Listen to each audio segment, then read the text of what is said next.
It's time for Wrestling for the Culture, where we take a look inside to see what the wrestlers of color have been doing this week. Hello, ladies and gentlemen. Welcome to this edition of Wrestling for the Culture. I'm your host, Brian H. Waters. On today's show, I bring to you Snoop Strikes, a.k.a. Kotto Brazil. Make sure you are tuned in and sit back, relax. We have a great conversation about what else? Professional wrestling. That's all I'm going to tell you. Sit back. Ladies and gentlemen, here's my interview with Snoop, a.k.a. Kotto. Hello, ladies and gentlemen. On this episode of Wrestling for the Culture, I am honored to have the one and only Snoop, a.k.a. Kotto. What's up, man? How you feeling? What's up, man? I'm feeling good. Glad to be on. And first and foremost, I definitely want to thank you for taking this time out of your busy schedule to come on, and want to wish you all the safe wishes as we are still in the midst of this COVID-19 pandemic. How are you? How are your family? Everybody's good over here, man. Just trying to stay safe, try to stay sanitized, keep the Rona away from everybody. But it's good over here. Yeah, where are you coming from? What part of the country you live in?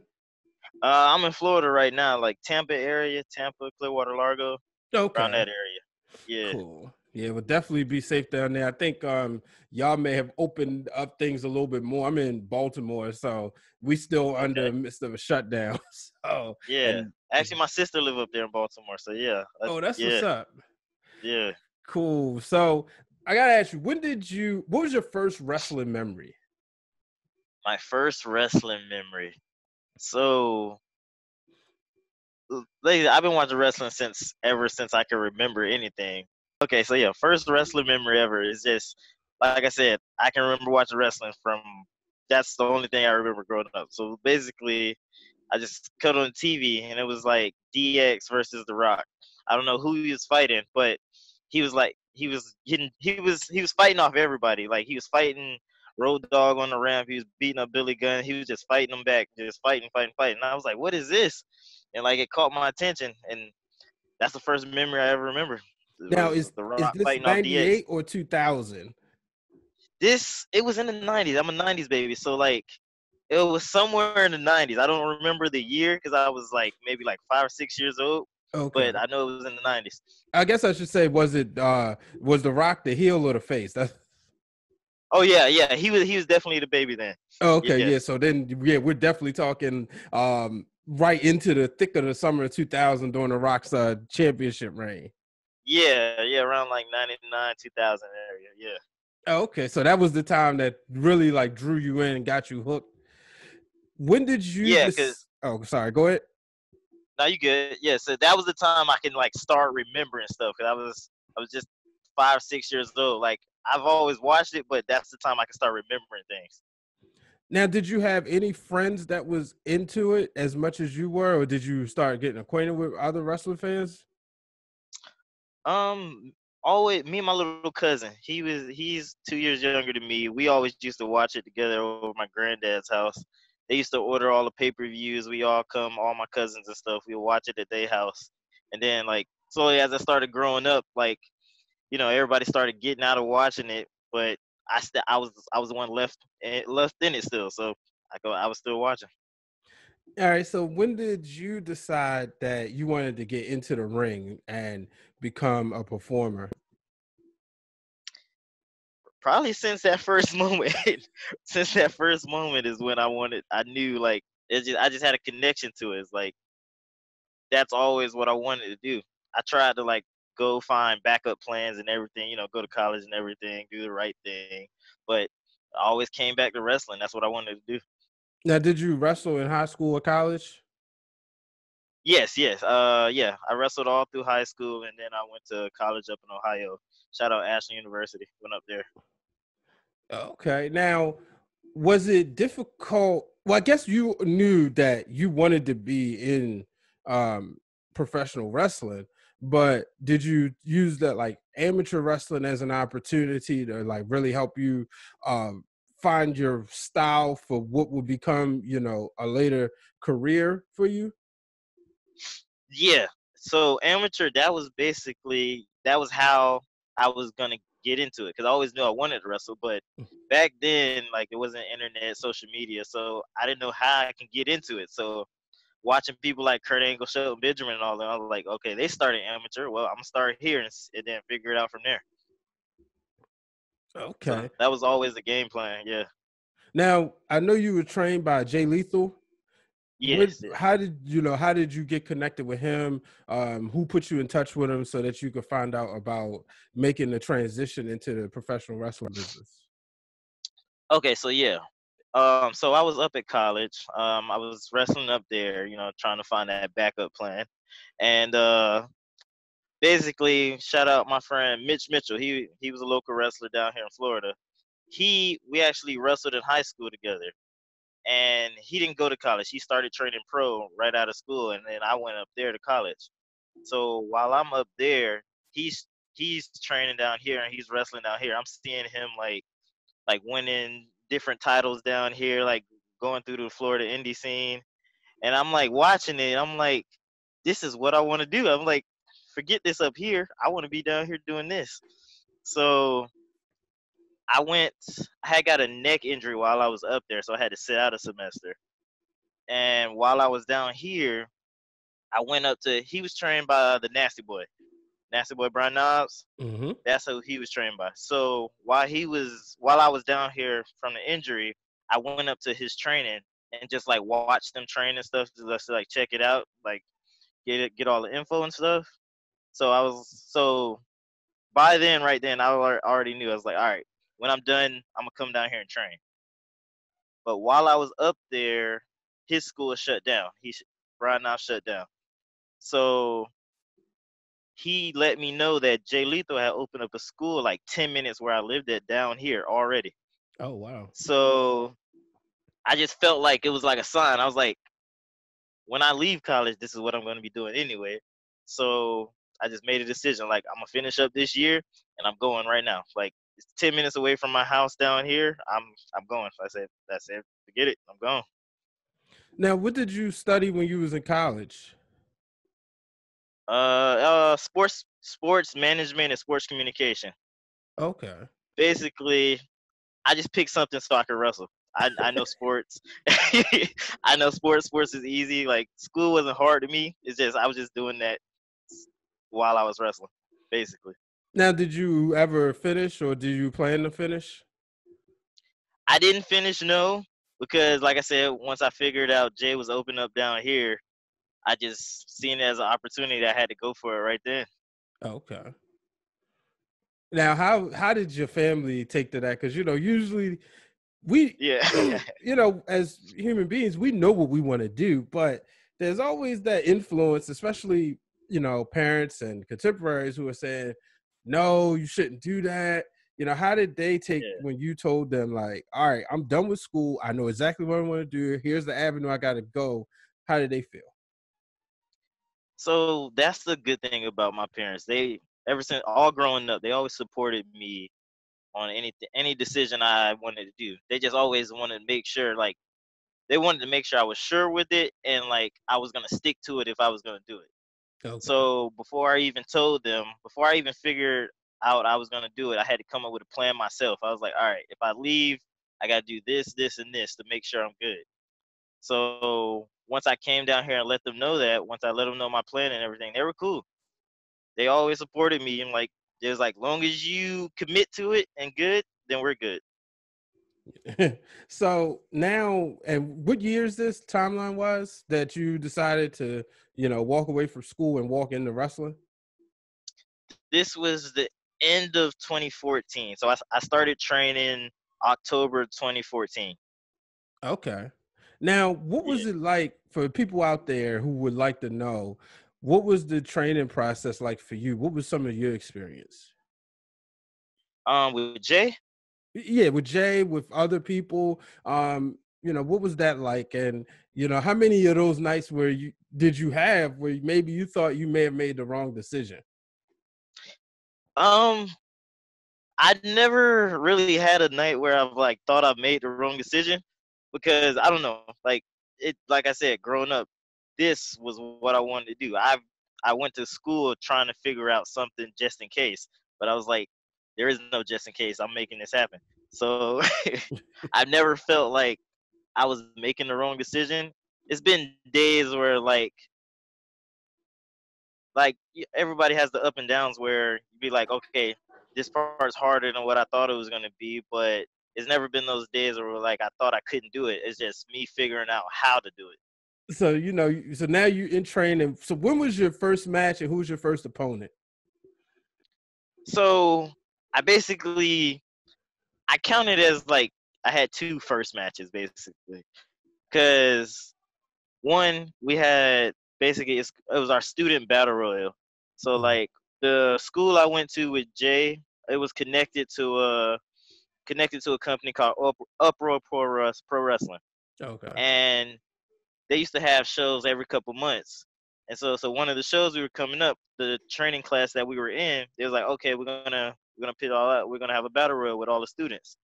So that was technically my first match. It was me and think like 10 others that was in my class.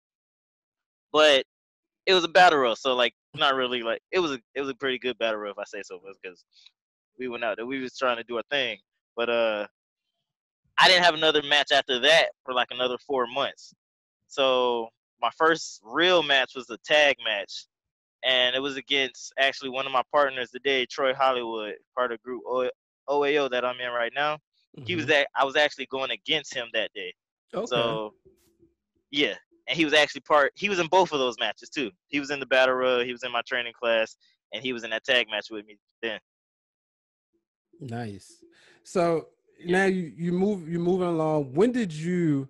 So I have another podcast called Breaking Through the Glass Ceiling, and this question is Okay. relevant. What was your breaking through the glass moment where you realized that all that people were saying or whatever, or maybe, you know, doing something like walking away from school or even growing up and loving this business? When was the moment in the early part that came to you where you said, this is where I'm supposed to be? I made the right decision. I'm validating myself. I don't need anybody, far as Yeah. your success, obviously you made the right decision to you from the beginning because you had a plan. But what moment happened that validated your decision? Okay, so yes, it was. All right, I know exactly the moment. It was again, um, against my bro Troy Hollywood, the same guy. Mm-hmm. It was we were having a feud at this company called ACW down here in Florida, and we started there as a tag team, and we something happened where we went against each other, and then we started feuding with each other. Cause he ended up turning on me. So we were in this big feud at the company, and we were finally down to the match where it was me against him. And this was like nobody knew who we were yet. Like we was just this was our maybe first year, maybe second year in the business. So nobody knew who we were. So it was like almost it was like personal to us. It was like, all right, this is the time we can show them what we can actually do. So we went out there, we did our thing, and like it was like a standing ovation after, and like we came to the back, and everybody was like I to this day that's still one of my favorite matches, because like we had it was like put up or shut up. It was like, okay, you two go out there and you see what y'all got, and we proved it, and it's been good ever since then. Like that was the day like people started. It was like, oh shit, he can actually go. So yeah. Wow. So you guys went out there, proved everybody. You said you guys did this essentially as newcomers in the business. Yes. Um, and having that chip on your shoulder, when what was some things, if you can go back to it, that made you really capture that crowd's attention? And me going to me going to indie shows, shout out to our good friend Amber Rodriguez. I went to one of her Yes. Shout shows out her. back in January. It's actually the last show I went to, and I went there to see her. But as a fan, I'm still, because I love wrestling, I'm looking at other people. I Yeah. went with one of my managers from work. We was in New Orleans for business. because all the chips fell in order, and Amber was wrestling at the time, told my manager, hey, you want to go to this wrestling show? She was down. So she's looking, obviously to see Amber, but she's also looking to see who, she's just being entertained because she's not a wrestling fan at all. Yeah, yeah. But there were some matches that captured our attention. For you guys, do you remember if there was any moments or any things you guys did that really like took the crowd out of their phones and into the match? Yeah, so like basically it was the whole story of it, like the whole build up. Because from like you said, we started in that company as a tag team. Nobody knew us. Like we were making our way as a tag team, and then he ended up turning on me, and like the crowd felt it. It was like because it was like these two new dudes like making their way, and then all of a sudden one turns on the other, and like now we're going at it, and like this feud it led for a good like 3-4 months before we finally had a match. It was like a lot of stuff put into it. So like the fans were really invested into it. So like you can feel it when we came out there for the match. Like everybody, it's been built up so much. Everybody's been waiting to see us finally go against each other. So like that's like just the emotion. Like and then like I don't know the story of it. I love the story of something like when something comes together in the right way. It was just the whole feeling of everything. Yeah, I've heard, excuse me, so I've done social media behind the scenes for RCW, a former company here in Baltimore, for WSU and CZW.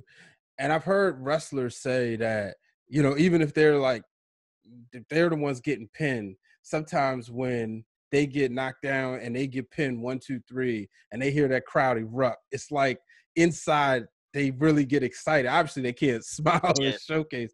Um, so have you had like any of those moments, whether you going over or putting somebody else over, where when it was all said and done, and perhaps this was probably one of those matches where it was all said and It done, they're is because hearing, I actually didn't even win that match. So like it's still one of my favorites, and I didn't even win it. So that's exactly what you mean. Yeah. yeah.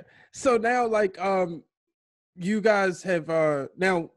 I know that you would win the ACW Cruiserweight Championship. Was that inside this feud, or would that come later? That came.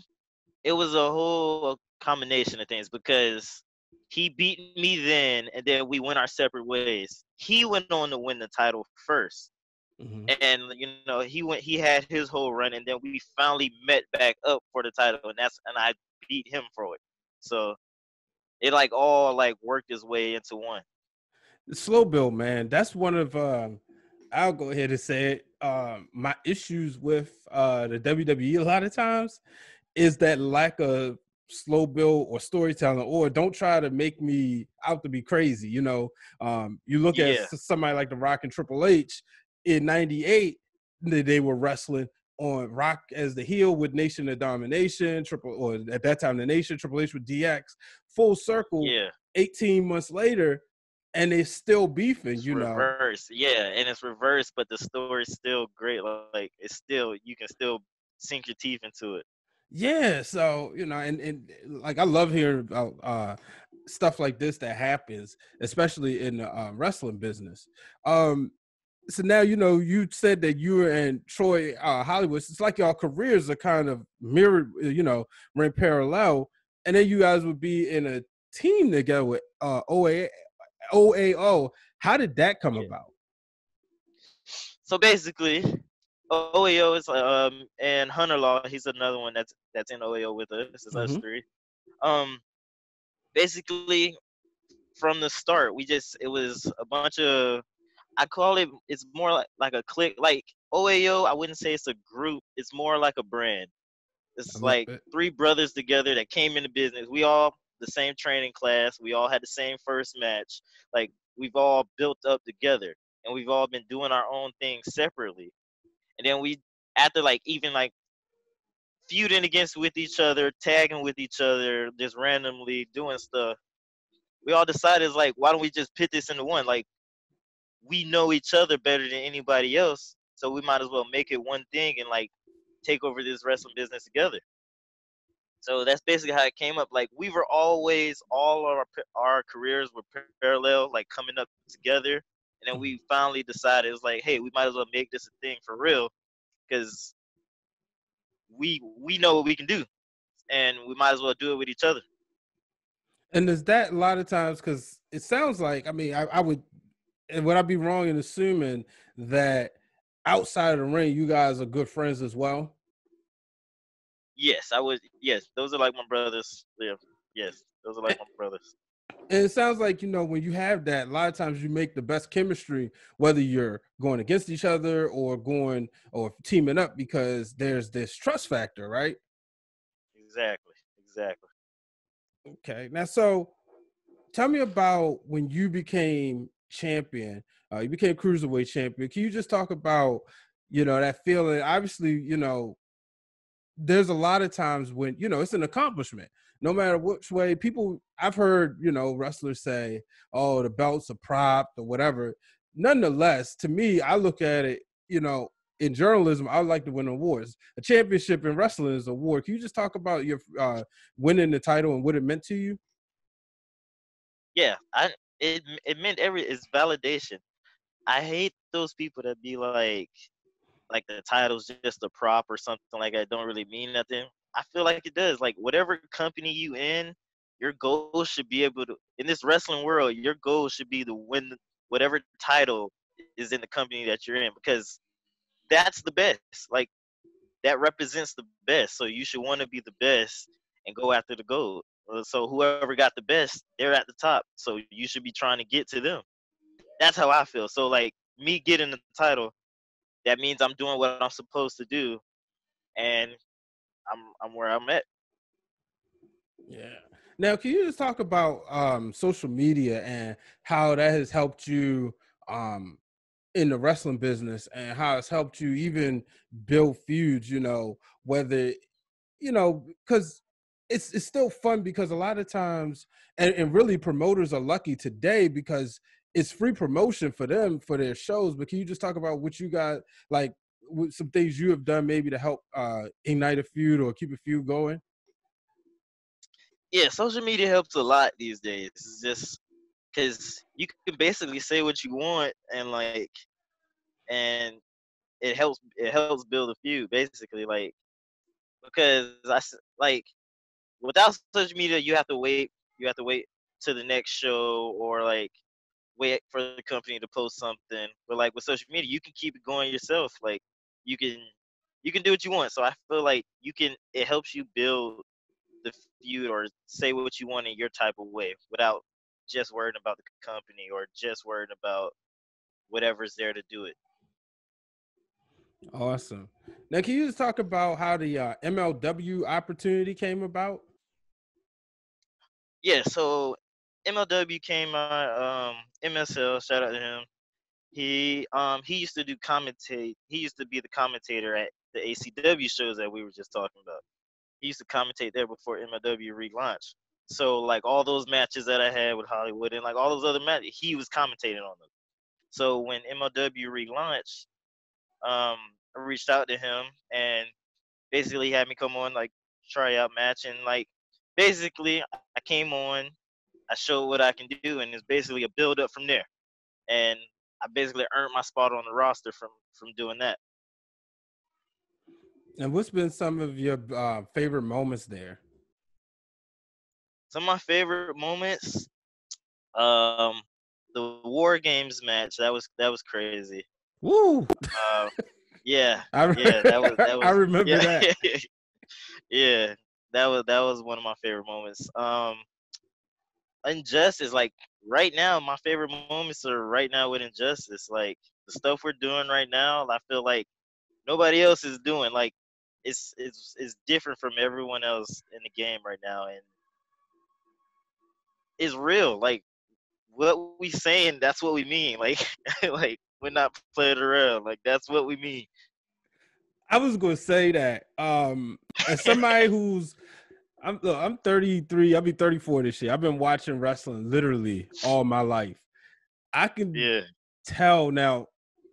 and not to say, oh, I'm such an insider, because for one, I can't stand people like Dave Meltzer who always just feels the need to spoil stuff. Like, Yeah, it, I you hate would, spoilers. By the way, he would not as a get, fan, I hate. Yeah, yeah, I like, don't want to see spoilers. and a lot of the stuff he say, just talking about the wrestlers, like, dude, you wouldn't even get in the ring. Like, one reason I will never call it fake, because I got in the ring and, somebody showed me how to take a bump. It hurts. So I said, look, Yeah, I leave that up to the professionals. If they want to say it, that's yeah, fine. And I know people listening say he says that every time he talks to a wrestler. No, it's my respect for the business. But yeah. I've watched it, and I was looking at the stuff you guys were doing, especially when the beatdown show was laying out and getting on the microphone, and I said, "Oh no, that's shooting." It's certain things that you could tell when somebody's phoning it in, or they're giving a script and say, "Read this, this, this, and this." Then Yeah. there's times when Ain't no scripts. you could Yeah. tell when somebody's just going out there and say it like creative control. And so I'm sitting there watching it, man, and I'm excited to see what's coming next, to be honest with you. Yeah, man. That's right now is the most fun I've ever had at MOW. Like it was great before, but mhm, right now, like to be with Myron and Jordan, like the way we came together, like we all felt the same way when we started this. It's like we felt like we weren't getting treated right. Like just being real with you, like we weren't being treated the way we were supposed to be getting treated. Like it's not like nothing like we don't want nothing given to us. It's not like we're not asking for anything. Everything we've earned already, like the stuff we've earned already, we feel like we're not getting the mhm. stuff, the same opportunities that the other couple wrestlers get. We're not getting them. Why? And like that's why we came together. It was like forget this. We're just gonna take it. We're just gonna take it. We don't care about nobody else. We're gonna take it because we already earned it. You just don't want to take. You just don't want to give it to us. Now, did they let y'all? I shouldn't say did they let y'all. Did when you guys pitched this out? Did you guys have to like pitch it and really sell it hard, or was just like, well, this is what we're gonna do, and this is going to work? Is what like was it one of those type of deals? So it was basically it it sort of happened by accident, but once we realized it, then they realized it, and it was like, well, this is happening now. Like it's you see what we can do. Okay. So it was basically it wasn't supposed to be how it was, but Mhm. if you pit three people who want it together, like we're gonna make something happen. So that's how it happens. Yeah, that's what's up, man. I'm looking forward to it. Um, I would. Is there anybody else that fits the mold that maybe could be a part of it, or I wouldn't say, man. Like it's I had to man, we're not ask. we're not in the recruiting business right now, man. We're trying to make things right. Like we're trying to make things right for everybody first. Man, we ain't Okay. trying to. We can be cool with you, but we gonna do our thing. Just don't get in the way of it. That's what we gonna say. Uh-oh. Y'all heard what he said, folks. They ain't in no recruiting Exactly. business. This isn't the Nope. NWO where everybody's gonna be a member. And I'm an NWO fan, but it was a lot. It was too many of Yeah, too many people going on. Man. Too many people in the cookie jar. We don't like it. I want my them. own Kool-Aid. All right. So before we get out of here, I'm gonna ask you some fun questions. The first one, before I get into the rapid fire. All right. 4 wrestlers, past or present, who would be in the house quarantine with In quarantine with me, you? Mm-hmm. 4 wrestlers. Stone Cold, number one. That's my number one. Uh-huh. Got to pick Jericho. He's one of the goats. Uh, let's see. I want to pick Booker T because I never met him, but I just know he's funny as hell. Uh, and let's see. One more. I would pick. I put Hollywood in there just because that's my dog. So we'll all go up in there. We'll have some fun. All right, I like it. That sounds like that'd be a fun house. You know, you got Stone Cold and Booker T in there. You gotta keep the food sane because Yeah, right. Exactly. yeah. All right, so rapid fire. Who's your favorite wrestler of any era? Stone Cold. Stone Uh, Cold number one. all right, favorite era of wrestlers. Did that Attitude Era? Yeah, 90s baby. Attitude all day. Yeah, Yeah. it's so funny. A lot of my friends who like the young up and coming journalists who are diehard Yeah. wrestler fans, when they tell me that they love the ruthless aggression era, I'm like, I'm like, what are okay. you? You like 18 years old? Right. And they'll Like say, it just ended. What you? right. And I'm like, ruthless aggression. Like, don't get me wrong, it's some gems, but we can't act like during the Attitude Era, we was hooked to the TV. Ruthless aggression era, not Exactly. so much. It wasn't the same. It was great, but it wasn't the Attitude Era. Exactly. All Yeah. right. So which, if you get an opportunity, which one? WrestleMania or Wrestle Kingdom? Where you go first? I'm going to WrestleMania. All right, and dream match. I was a WWE baby. Hey, that's what I'm talking about. And Yeah. your dream WrestleMania opponent. And I'm gonna say this, and it can't be Hollywood because I know that would be No. I didn't beat him up enough. I ain't no. that would be the pinnacle. Yeah, right. Dream WrestleMania opponent. Mm-hmm. Someone's wrestling now or just Anybody. period? I would have to say either Stone Cold, Mm-hmm. Shawn Michaels, or I gotta say AJ because he's just good as hell. Like like he's one of the best. I'm gonna ask you this. You brought up AJ, you brought up Shawn Michaels. Now that we've seen AJ Styles in WrestleMania, these past, do you think he could have surpassed Shawn Michaels as Mr. WrestleMania? Yeah, that's a pretty good debate. Like because think about it, back in TNA, he was doing his thing. Like he's been doing. Like people that's WWE fans, everybody knew who he was, but they're just seeing what he did. He's been this good. So all those years, all those matches he could have had, you never know. Like they're right up. I feel like to never have a bad match, it's Shawn Michaels and then it's AJ. So that's it. You never know. It could. Yeah, I'm just sitting there like, man, you know, my boy, shout out to my boy Blake Thomas.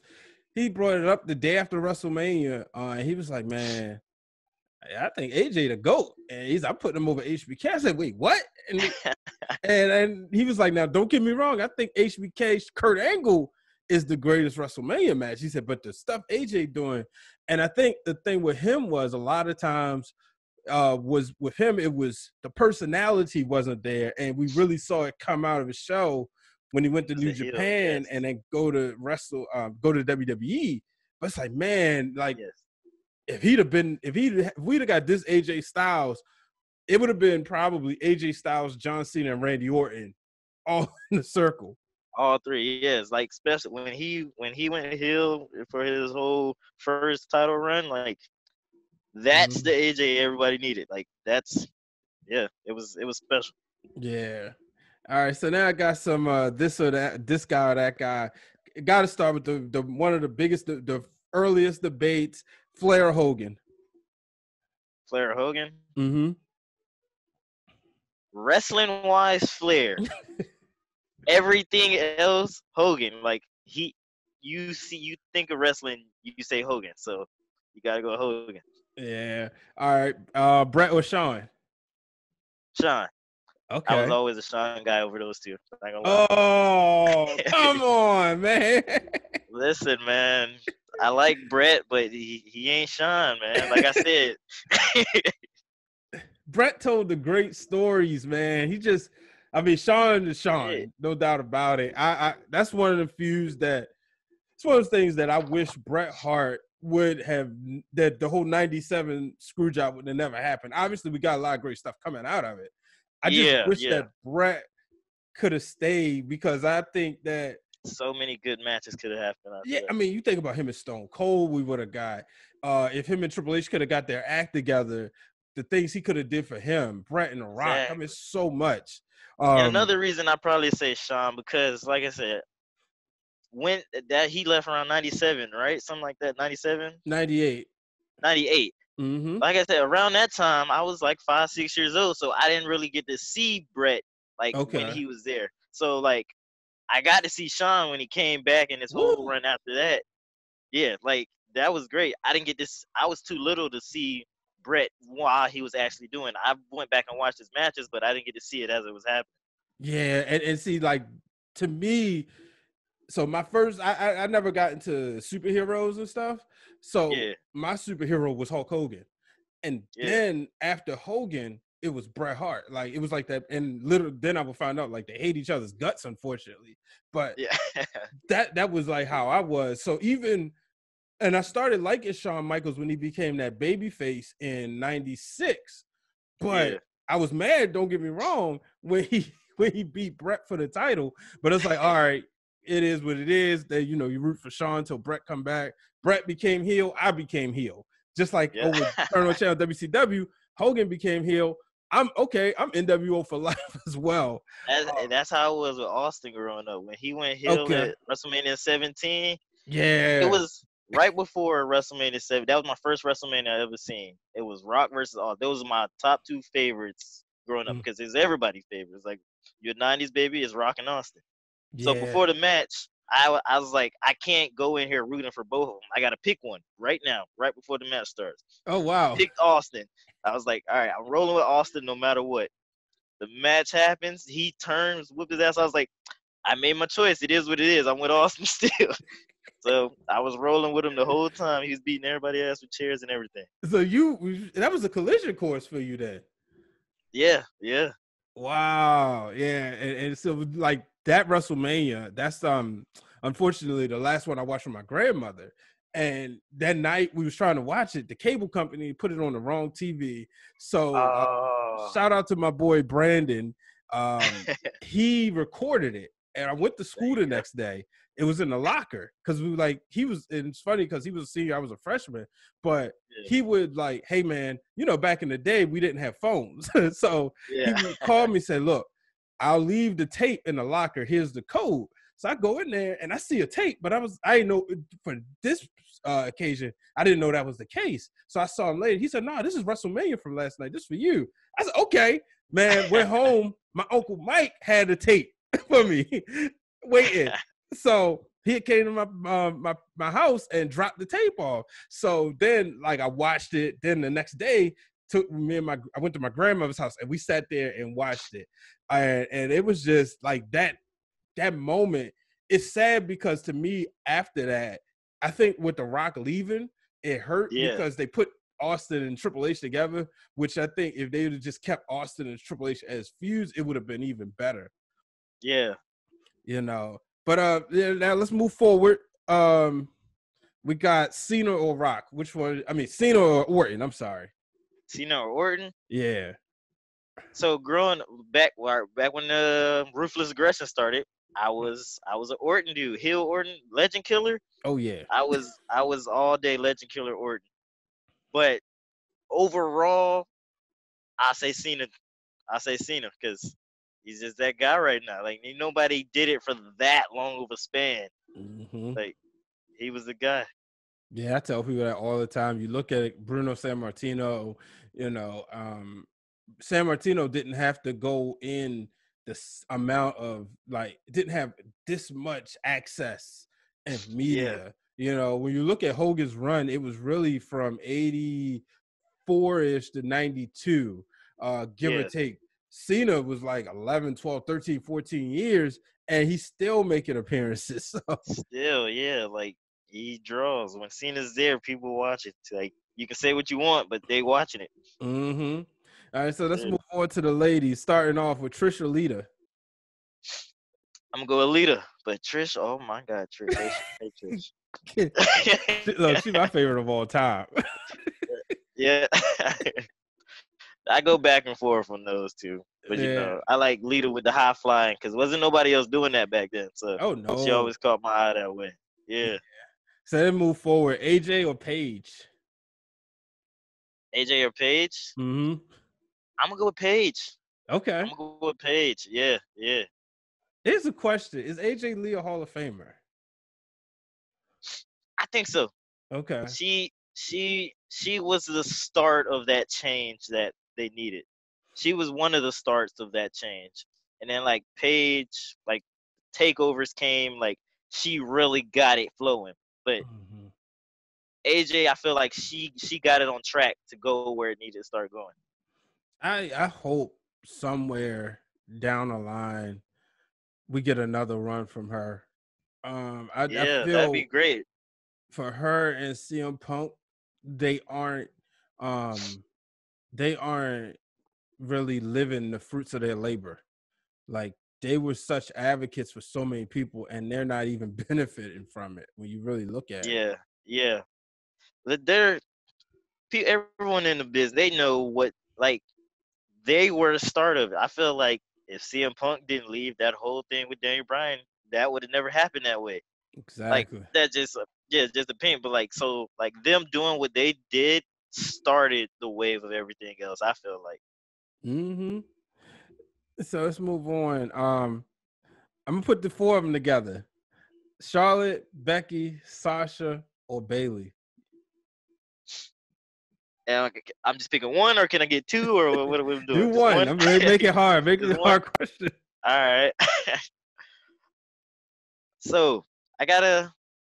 My favorite is Sasha, Okay. but Charlotte, she's the best. Like she's the greatest women wrestler of all time. I feel like You already given her that? I of all yeah yeah Okay. I think it's yeah. coming, but uh Who's in front of her? Who's in front of her? in front right now, I'm still Team Trish because Trish. of Yeah. the transition of what she was able to do. Not as so wrestler wise as the actual craft of wrestling, without a doubt, but superstar, I should say. As far as the superstar, I do think Charlotte's coming. And maybe that's just I'm not ready. Maybe she's there and I'm just not ready to Yeah. admit to myself. Yeah. Because And I Trish. Yeah. yeah, Trish was also doing it in the Attitude Era when it was like that's when the wrestling was the biggest. So like she was the star when all the stars were there. So yeah, I can see why you're saying that. yeah, Yeah. she went from being a model who liked wrestling growing up to somebody who, became a manager, and you saw the growth in front of our Yeah. eyes, and you saw like the work she put in to become a good wrestler to the point she's going out there putting on matches. Her and Yeah. Lita obviously main event and Raw, so that's where and granted you could make the same for Lita, but to me Lita was the Macho Man to Trish being Hogan, and Yeah. where like Trish was somebody you putting on all the merchandise. You could do that with Lita as well, but advertisers to me would pick Trish over Lita. Like they would choose Hogan over Savage. Yeah. Yeah. I feel yeah. I can respect that. Yeah, but yeah, Charlotte's coming. No doubt Yeah. about it. When you Yeah. look at it the same way, I think, having the spots on ESPN that Ric Flair said it, he can't wait to the day he's known as Charlotte's dad. And I think people may have thought like, yeah, right. But I do think that can be a possibility, especially for the younger generation. Yeah. Yeah. And then Yeah. last one, I gotta put the two sisters up against each other. I know a lot of people don't like when I do it, but I got to. That's Naomi or Bianca Belair. Oh. Oh. That's a good one. I'm gonna go. I'm gonna go Bianca. Okay.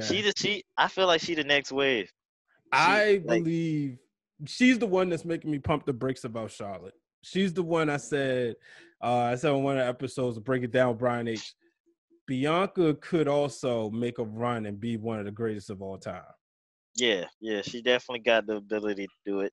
She she's up there. She got some eyes on her. Yeah.